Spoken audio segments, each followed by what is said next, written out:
बिस्मिल्लाहिर्रहमानिर्रहीम। जी तो नाजरीन, अगर पहाड़ आपको सख्त लहजे में जवाब दे तो ये मत सोचें कि आपने खुश अखलाकी से कुछ कहा होगा। ऐसा नामुमकिन है। अगर आपने कभी मसाइब और तकलीफ का सामना नहीं किया तो आपको खुशी और सुकून की मिठास का अंदाजा कैसे होगा। जब आपने गुलाब के फूलों के बाग को एक बागबान के सुपुर्द किया और बाद में उस बाग से नागवार बदबू आने लगे तो आप कैसे इल्जाम देंगे बाग को या बागबान को। अगर एकदम से अपना दिल बोझल लगने लगे तो इसकी वजह यही है कि आपने जिंदगी में कहीं ना कहीं किसी को तकलीफ पहुंचाई होगी। अगर लोगों की हकीकत को पहचानना चाहते हो तो उनके साथ गुफ्तगू करो। उनके अल्फाज से ही तुम जान सकोगे कि वो असल में क्या हैं। सूरज के गरूब होने से रोशनी मदम पड़ जाती है, लेकिन अगर आप रोशनी के बगैर नहीं जीना चाहते तो आपको खुद सूरज बनना होगा। इंसान बुनियादी तौर पर अपने ख्यालात का नतीजा होता है, बाकी तो महज गोश्त और हड्डियां ही हैं। अल्फाज कुछ भी नहीं है। लोग इसकी जानब माइल होते हैं जो आपके दिल में है। दनाई इसी में है कि राजों को दिमाग में महफूज रखा जाए, वरना दिमाग के मौजूद होने का क्या मकसद है। दूसरों के लिए भलाई करना और जहां तारीफ की जरूरत हो वहां तारीफ करना आपके लिए मुस्बत नताइज का सबब बनेगा। जब तुम किसी काम के आगाज में जल्दबाजी से काम लो तो तुम्हारा काम अधूरा रहेगा और नतीजा भी दुरुस्त नहीं निकलेगा। जरूरी नहीं कि फांसी के तमाम तख्ते लकड़ी के ही बने हों। ओहदा, मर्तबा और दौलत भी फांसी के तख्त साबित हो सकते हैं। जब अल्लाह सुब्हाना ताला हमें आजमाइश में डालना चाहे तो वो हमें बड़ी बड़ी सुल्तनतें, बेपनाह दौलत और जिंदगी में रश्क करने वाला मर्तबा अता करते हैं। अपनी अना को काबू में रखो। अगर तुम हर रोज किसी नए शख्स के साथ झगड़े में उलझना नहीं चाहते। रात का दौरानिया तावील होता है। यही वो वक्त है जब किसी से खौफजदा हुए बगैर हम अपने खालिक और मालिक के साथ राज और न्याज की गुफ्तगू कर सकते हैं। अगर इल्तजा करनी है तो अल्लाह सुब्हाना ताला के आगे करो। यकीन रखो कि तुम्हारी गुजारिशात को रद्द नहीं किया जाएगा। जो शख्स खुद को महफूज समझता है और ये सोचता है कि बड़े काम करते हुए उसे कोई नहीं देख सकता, वो कमअकल ये नहीं जानता कि वो हर वक्त अपने खालिक की नजरों में है और हर अमल का नतीजा मिलकर रहता है। हमारे खालिक की सखावत और रहमदिली की कोई हद नहीं, लेकिन इसका तजर्बा करने के लिए हमें अल्लाह सुब्हान ताला की ज़ात पर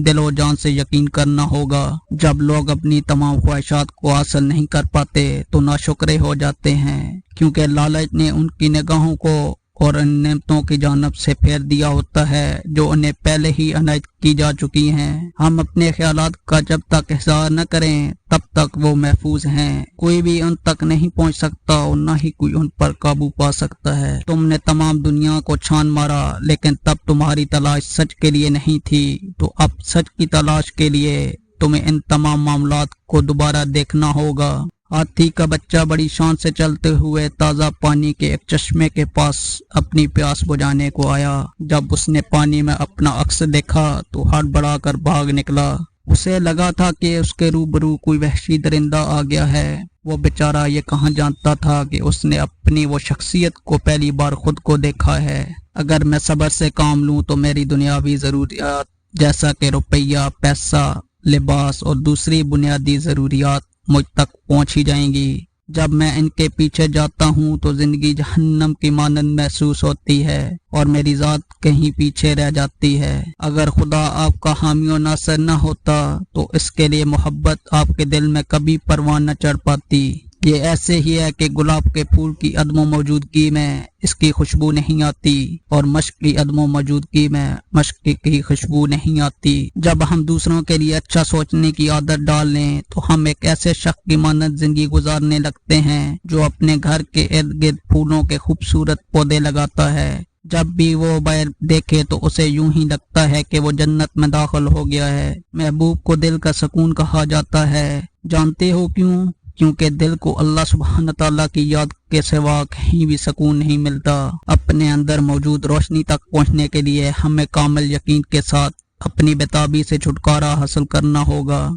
और जब इस रोशनी को एक बार देख लिया तो फिर इस दुनिया के मामलात हमारे सामने मदम होते चले जाते हैं। अगर हम समुंदर को महज घूरते रहे तो हम कभी भी मोती तलाश नहीं कर सकते। ایک تجربہ کار غوطہ کی محنت درکار ہوتی ہے جو کہ سمندر کی گہرائی میں جا کر قیمتی موتیوں کو تلاش کرے۔ خوشی کی چھوٹی سی رمق کو پانے کے لیے ہمیں بڑی بڑی آزمائشوں سے گزرنا پڑتا ہے۔ ہم اس بات سے بے خبر رہتے ہیں کہ ہمیں خدا کے کرم کے محض ایک نگاہ کی ضرورت ہے۔ میں التجا کرتا ہوں کہ میرے الفاظ کو محض اپنے کانوں سے نہیں بلکہ دل سے سن لیں، کیونکہ ایسا کرنے سے ہی آپ کو حقیقی فائدہ ہوگا۔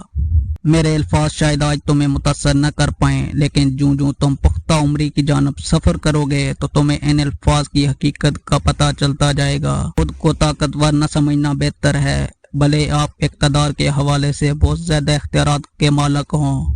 یہ نہیں بھولنا چاہیے کہ سچ کی طاقت ہمیشہ سب سے زیادہ ہوتی ہے۔ میں ہر روز اللہ سبحانہ تعالیٰ کا شکر ادا کرتا ہوں کہ اس نے مجھے میرے بنائے ہوئے اسباب کے آسرے نہیں چھوڑا، بلکہ میرے معاملات کو اپنے ذمہ لے رکھا ہے۔ زندگی میں آپ جہاں بھی ہوں اور آپ کی ذہنی حالت جیسی بھی ہو، محبت کرنے سے گریز مت کریں اور اپنی ذات کو ہمیشہ محبت میں اولین رکھیں۔ جب محبت کا آپ کی ذات کی حقیقت بن جائے تو زندگی اور موت دونوں ہی آپ کے لیے آسان ہو جائیں گی۔ آپ دن رات دنیاوی آسائشوں اور سکون کی تلاش میں مصروف رہتے ہیں، حالانکہ آپ بخوبی جانتے ہیں کہ انہیں ہمیشہ قائم رکھنا ناممکن ہے۔ جب آپ اپنے بھائی میں کوئی عیب پائیں تو ہوشیار رہیں، کیونکہ وہ خامی آپ میں بھی ہو سکتی ہے۔